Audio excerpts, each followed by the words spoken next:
Hi, I'm Dwayne Brown. Tonight on KPBS Evening Edition, advocates for utility customers claim San Diego Gas and Electric is playing a numbers game over costs from the 2007 wildfires. And I'm Peggy Pico. Also ahead, Congresswoman Susan Davis talks about negotiations on Capitol Hill to avoid the fiscal cliff and how they may impact San Diego. Then, from biofuel to medicine, we'll talk with the local scientist who's made a cancer-fighting drug from algae. And San Diego is seeking a swifter current for water recycling.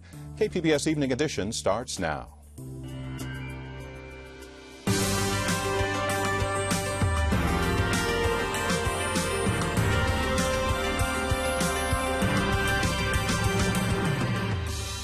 KPBS Evening Edition is made possible by Joan and Erwin Jacobs and by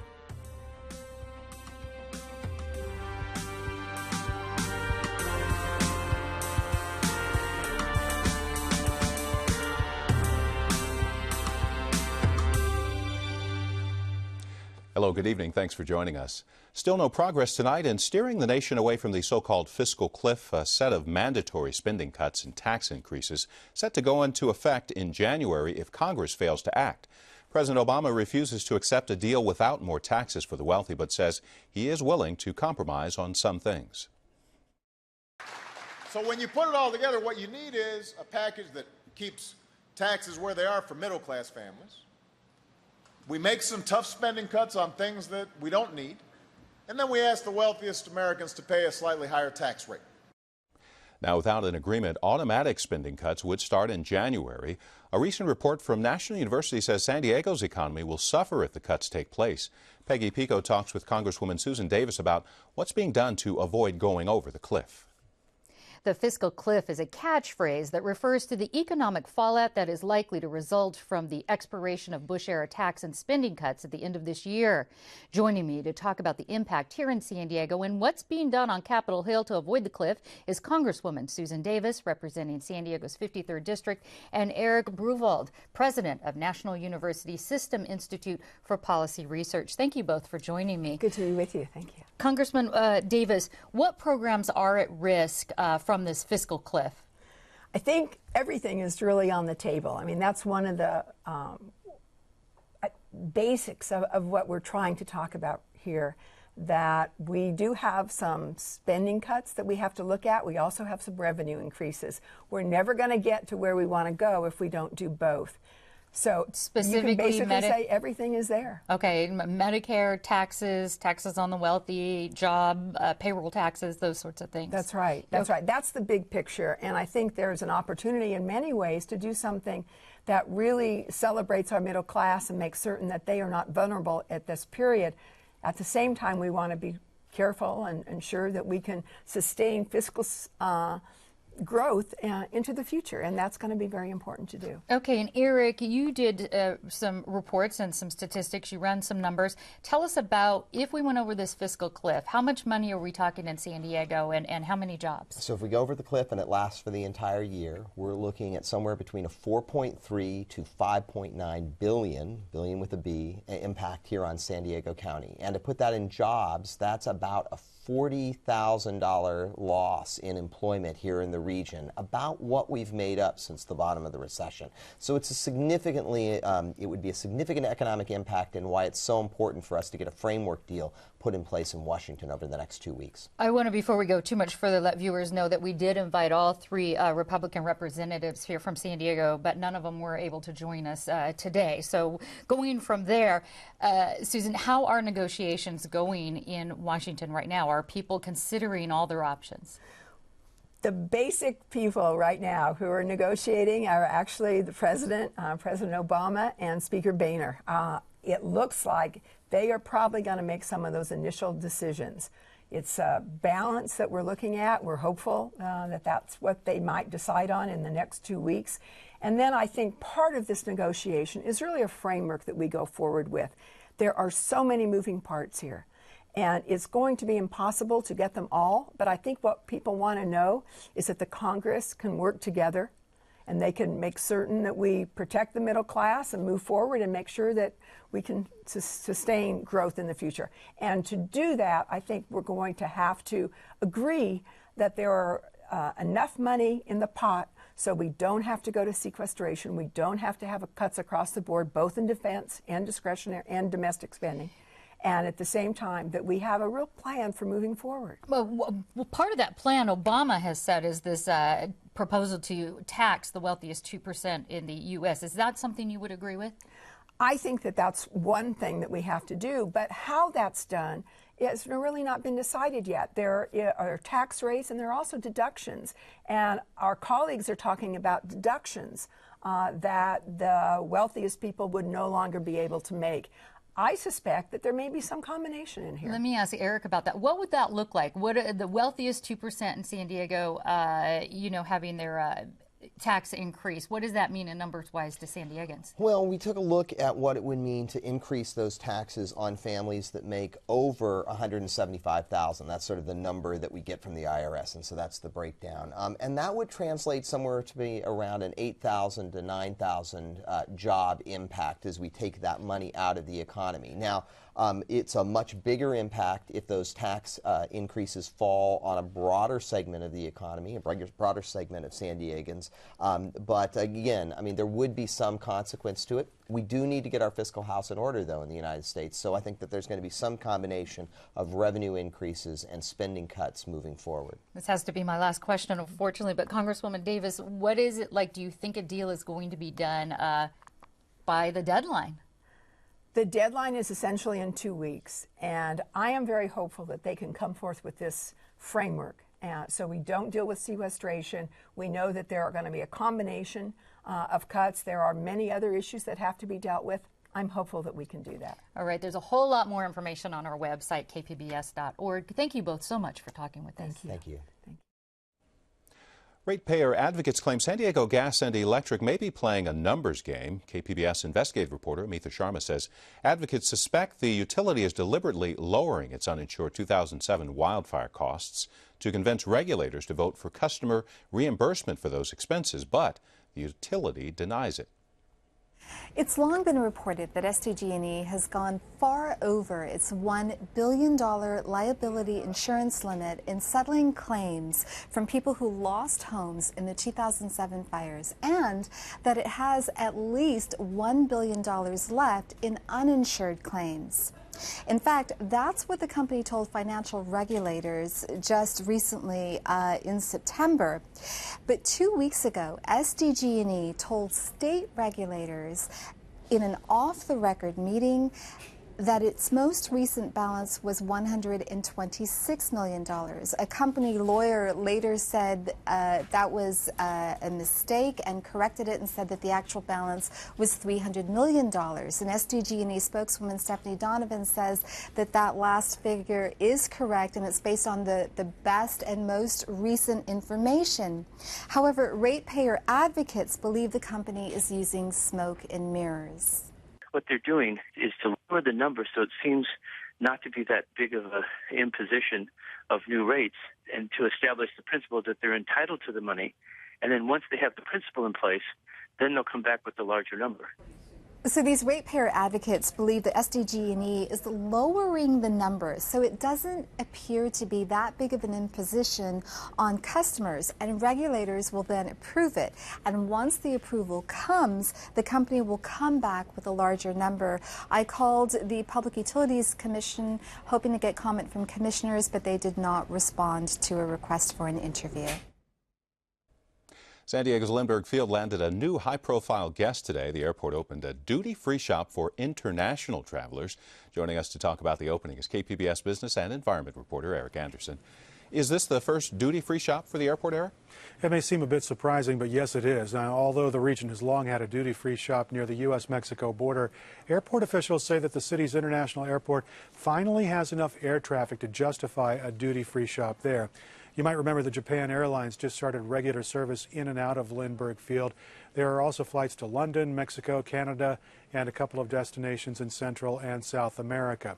Duty-free shops, of course, are a way to buy luxury goods like liquor, perfume, and cigarettes without paying state or national taxes on those products. San Diego Mayor Bob Fellner says it's a signal that the airport is moving forward on its way to becoming a first-class airport. So can anyone shop there? Well, no, it's for international passengers only. You have to have both a boarding pass and a passport to actually make a purchase. So is anything happening for locals at Lindbergh Field? In fact, there is. Airport officials are about to completely overhaul store offerings at the airport. In the next 15 months, more than 87 new vendors will take up their station in the airport complex. There will be national and local brands. Some of the local names you might recognize: Phil's Barbecue, Stone Brewing, and Saffron. It's all part of the airport's major expansion, the Green Bill, as it's being called. It's adding airport gates. It's going to change the way people use the structure. Airport officials say they hope that the burst of retail activity there will actually encourage people to spend time at the airport, even if they aren't going there to fly out or to meet travelers who might be coming into town. KPBS Business and Environment reporter Eric Anderson. So have you paid your property taxes yet? If not, you have until midnight to get it done and avoid a late fee. Workers are taking payments until 7 o'clock at the County Administration Building downtown. They're also taking payments at offices in Chula Vista, El Cajon, Kearney Mesa, and San Marcos. You can also pay online until midnight. For more about how you can pay your property taxes, go to sdtreztax.com. The county expects to collect $4.5 billion from property taxes this year. A step forward tonight for an organization helping wounded veterans transition to civilian life. Earlier this year, we told you about Freedom Station. The group's mission is to keep vets from falling into homelessness. They were renting a complex of cottages in Golden Hill near Balboa Naval Hospital. Now they've bought the complex. The founder of Freedom Stations says she hopes to open more facilities in San Diego. 'Tis the season for giving, and many nonprofit organizations are struggling right now. The Salvation Army Joan Kroc Center is preparing for its annual toy drive and giveaway. They're asking for public donations of toys, food, or even gift cards this week. About 1,400 needy children in the county will receive Christmas assistance during the two-day event, December 21st and 22nd. When the families get to come, the parents come in and they get to walk through what is usually our skate park, now transformed into a toy and joy shop, and they get to walk through and have a really dignified shopping experience where they get to select out usually 2 toys and a stocking stuffer for each child. Gifts for boys and girls ages 9 through 12 are sorely needed. Any family still seeking assistance can call 211 for services in their area. San Diego Symphony says Oscar and Emmy winner Bill Conti will be its principal pops conductor starting this summer. Conti is best known for composing the score to Rocky. He also wrote music for many other movies and TV shows. Conti takes the post last held by composer Marvin Hamlisch, who died earlier this year.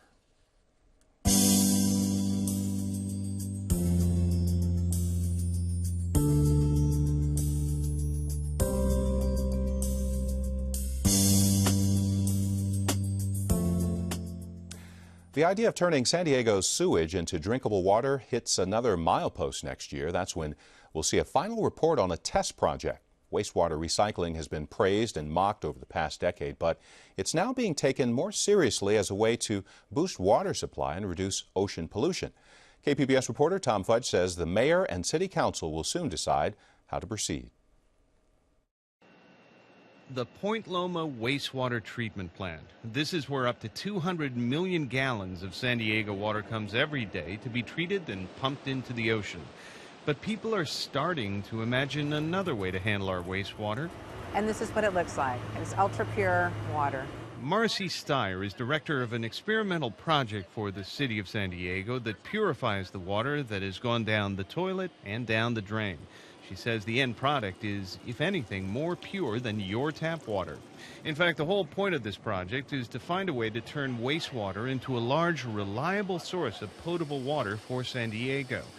Steyer points out the cost of imported water has risen 85% in the past 8 years, and those prices aren't headed anywhere but up. It's estimated that the cost of imported water will double by 2020. So, is it cheaper to recycle our wastewater than to import it from the Colorado River? Not yet. In fact, locally produced recycled water would still cost nearly twice as much as imported water. But Steyer suggests that within 10 years, those costs could be about the same. San Diego's water recycling project at the North City Water Reclamation Plant involves several steps. Wastewater is treated to the point where it can be used for irrigation. Then it's pushed through the membranes found in these tiny tubes. It's forced through an even finer filter in a process called reverse osmosis. Any remaining contaminants are then blasted with UV light and mixed with hydrogen peroxide. Now, if you think this is all a nice but untested theory, think again. There is a place where wastewater is treated and turned into drinking water, and it's not far away. Welcome to the Orange County Water District. This plant produces 70 million gallons per day. Mike Marcus is the general manager of the Orange County Water District, which is enough water for nearly 600,000 people. And this project is the largest planned indirect potable reuse project in the world. Indirect potable reuse is industry jargon for wastewater recycling. It's indirect because Orange County cleans the water just like they do in the San Diego pilot project. Then they pump it into a groundwater aquifer where it mixes with the rest of the local water supply. So what does this do for Orange County? Well, it's tremendously important because of the uncertainty with water supply. Most of Southern California, as I'm sure you're well aware of, we're reliant on outside sources, imported water. So really about 70% of our water supply portfolio is variable in nature. And so we have to come up with something where we have that reliable source of water, and that's what recycled water gives us. Meanwhile, San Diego faces another issue that makes water recycling crucial, and it brings us back to the Point Loma treatment plant. San Diego still has a waiver that lets it dump treated sewage into the ocean below EPA standards. But that waiver won't last forever, and upgrading the plant to meet standards would cost more than $1 billion. So what if San Diego could dramatically reduce the flow to Point Loma by recycling water upstream? Attorney and environmentalist Marco Gonzalez has been in talks with City Hall over the treatment waiver. He says it makes more sense to focus on recycling water than on upgrading the Point Loma plant at huge expense to ratepayers. We realized we have this untapped resource in all of this sewage and all of this water that we're essentially wasting by discharging into the ocean. So we approached the city with the novel concept of not opposing the waiver, in return for which the city would look for a way to recycle water with the lofty goal of no longer having to discharge treated sewage into the ocean. Now, there's one more issue with wastewater recycling, the yuck factor. Opponents of recycling in San Diego have succeeded installing it by branding it toilet to tap. But Marcy Starr says surveys by the city show attitudes are changing, and she says they should. It's obviously not toilet to tap. If you then you saw on the tour that there's multiple treatment steps that are involved, and so it's just inaccurate, but I'm sure that a lot of people think it's cute. Here in Orange County, you can take the ultimate test of whether recycling wastewater actually works. This is newly recycled wastewater. Tastes like water. Tom Fudge, KPBS News. Californians have a new place to lodge complaints about their health insurance. Instead of faxing or mailing it in, they can file their grievances online through a new state website. The address is hmohelp.ca.gov. The state health agency says it's a faster, easier way to complain about problems with health plans. Scientists have experimented with algae for biofuel for years. Now, a San Diego researcher has developed an algae-based cancer treatment. Peggy Pico explains what happens next. Joining me to talk about his development of an algae-based drug that may treat cancer is my guest, Dr. Stephen Mayfield, professor of biology at UC San Diego and director of the San Diego Center for Algae Biotechnology. Thank you so much for joining me. Oh, it's nice to be so here. Let's talk about this algae drug prototype. What is it, and what type of cancer is it meant to treat? So this one is called an antibody toxin fusion. So it's actually got two different components. It's got an antibody domain, and that directs it to the cell type, and then it's got a toxin domain, and that kills the cell. So in this case, we're going to treat cancers. Specifically, this one was designed to treat B-cell lymphomas. Which is the most common type of lymphoma in the U.S.? That's right. It's the most common. There's already a more traditional drug, I understand, being developed by a pharmaceutical company, sort of in the traditional means. So why work on developing this drug from algae when, for this type of cancer, why not develop it for some that doesn't have a drug? So specifically, what you want to do when you're developing a new system like this is show people that it's as safe and effective as the existing systems. And the best way to do that is to do a head-to-head comparison or apples-to-apples comparison. So we made the exact same, not the exact same, but a very similar drug to one that's already in clinical trials, so we could actually test them. Once we're successful at this and we show people that the algae-based drug is just as effective and just as safe, then we'll look at all the other opportunities out there. So a little bit easier to compare to what's on the market than something that's brand new with no comparison? Yeah, yes. People always want to see, how does this compare to existing technologies? We can show that it's cheaper, but we have to show that it's just as effective and safe first. Well, give us the Cliff Notes version of how this algae drug, how you make it. It's made in a lab, and why it may be more appealing than animal-based protein-derived drugs. So there's a couple reasons for that. First is because we make this in a photosynthetic organism, we have an ability to grow those much cheaper and much faster than traditional systems. So sort of first and foremost is that we get there quicker and we get there cheaper. How do we actually do it? We actually take the sequence of a human gene. This happens to be an antibody directed against a human protein. Then that's synthesized by DNA companies, and then we put it into what's called a transformation vector, transform it in the algae, and then screen those that are producing the right protein. Kind of injecting it into the algae, so to speak, the DNA? But believe it or not, we shoot it in with something called a particle gun. We coat the DNA onto little gold particles, and we shoot those into the cells, and some of them land in just the right place and deliver the DNA to the genome. Gold particles. Okay, we'll talk more about that in just a moment, but I wanted to ask you, critics say, at least some critics of algae fuel have said, look, it takes an enormous amount of water. I think something like 33 billion gallons of water, or 10 billion gallons to make a biofuel, that this is not a good use of resources. Does it take the same amount to make algae-based medication? Well, no, the big difference is that when we think about medications, the scale of that is a fraction, and I mean less than 1% of what we'd ever think about biofuels. So in this case, water will not be limiting. But even in the biofuels arena, we have recently shown that there are marine algae, and we can transform them. Just a few weeks ago, we published a paper showing we could make industrial enzymes in marine algae. So we can do everything in marine algae that we do in freshwater algae, but for most of the therapeutics, we'll keep those in the freshwater algae that we work with now. But it would be a lot less much volume. Smaller scale. Okay. What's the next step for this? Do you take this drug particularly up to a clinical trial? Where do you go? So this one probably we won't take to a clinical trial, because I said there's already an existing drug that's very similar to this, that's very successful and very effective. I think the next for me will be to look around at what other opportunities. One that I'd really like to push forward is that dogs have the exact same cancers that we have. So there is no treatment for B-cell lymphoma in dogs. They get it, they die from it. I think this is a beautiful opportunity for us to have proof of concept that we can treat animals, that it'll be effective, and it's on its way. That part of the process is on the path to treating humans as well.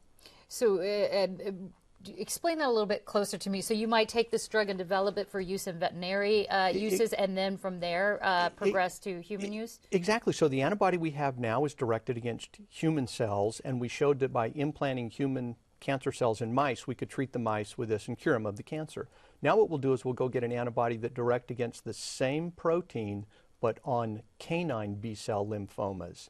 Make an antibody toxin fusion, which now directs, so the antibody now directs it against dog B-cell lymphomas, and then use this to treat dogs. All right. Well, we are out of time. So Stephen Mayfield, Director of San Diego Center for Algae Biotechnology. Thank you so much for sharing this interesting work you're doing. Thanks for having me here, and thanks for not calling it pond scum. I'm Jeffrey Brown. On the next News Hour, Paul Salmon reports on tax deductions at risk in the fiscal cliff negotiations. That's Monday on the PBS NewsHour.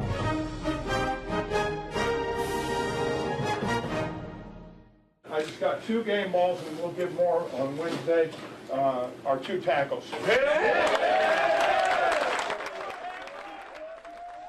A celebration in the Chargers locker room as the Bolts rack up their first win in weeks. They beat the Pittsburgh Steelers 34-24 Sunday. It was the Chargers' first regular season win in Pittsburgh in 15 tries. The team is now 5-8 for the season. Next up, the Carolina Panthers, Sunday afternoon at Qualcomm. It could be blacked out for local television. 13,000 tickets are still unsold. A La Mesa man has quite a fish story after catching a 445-pound yellowfin tuna off the Baja coast. The fish is bigger than the record for a rod and reel catch, but John Petrescu won't make the books with his huge fish because the boat's captain handled the rod.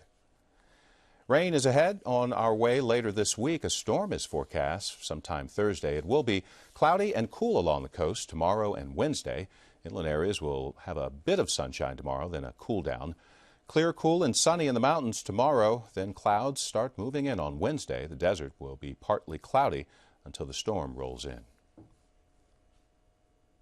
Recapping tonight's top stories, still no progress on avoiding mandatory federal spending cuts and tax increases in the new year. President Obama says he's willing to compromise on some spending cuts, but not on raising taxes for the wealthy. There will be more on the fiscal cliff talks in just a few minutes on the PBS NewsHour. And if you haven't paid your property taxes yet, time is running out. The county tax collector is taking payments by phone and online until midnight. Missing the deadline will add a 10% penalty to your property tax bill. We have information about paying your property taxes on our website. You can also find tonight's stories there, kpbs.org/evening edition. Thanks for joining us. You have a great night.